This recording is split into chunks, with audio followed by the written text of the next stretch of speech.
Достар, баршаңызға сәлем. Бүгін сіздермен үй жағдайында палау жасауды көрсететін боламын. Сіздермен бірге Ақжан. Ең бірінші бізге бір кесе май қажет. Су май. Су май қызғаннан кейін осылай етті үлкен ірі қылып турап аласыз. Екі жағын айландырып, жақсылап сарғайғанша, сары болғанша қуырасыз. Сары корочка пайда болғанша, міне видеода көріп тұрғандағыдай. Екі жағын аударасыз.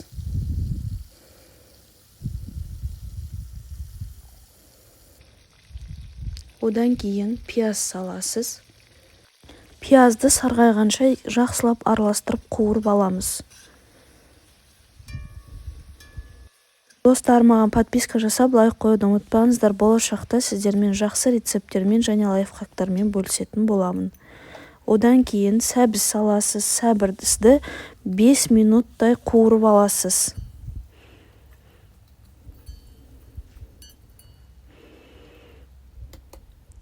Менде 2 кесе күріш, мен бірінші 2 кесе су құйып аламын. Қайнаған ыстық суды құйып аламын осылай. Қайнағаннан кейін баяу отқа жарты сағат етімізді пісіріп аламыз. Жарты сағаттан кейін жуылған, тазартылған күрішіңізді осылай саласыз. Достар, бұл өзбекский плов емес, палау емес, бұл үй жағдайында палау жасаудың әдісін көрсетіп жатырмын. Міне, күрішіңіз осылай бату керек. Одан кейін мен өзіме ұнайтын приправалар, дәмдеуіштер қостым.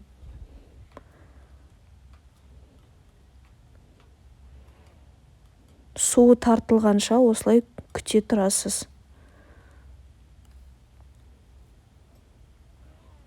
Менде 2 кесе күріш. Осылай сарымсағымды салдым.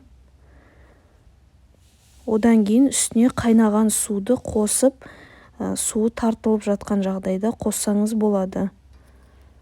20-25 минут астын басып қойып, пісіріп аласыз.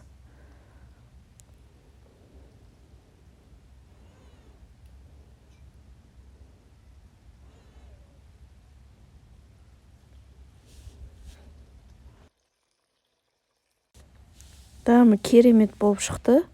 Менімен бірге болғандарыңызға үлкен рахмет.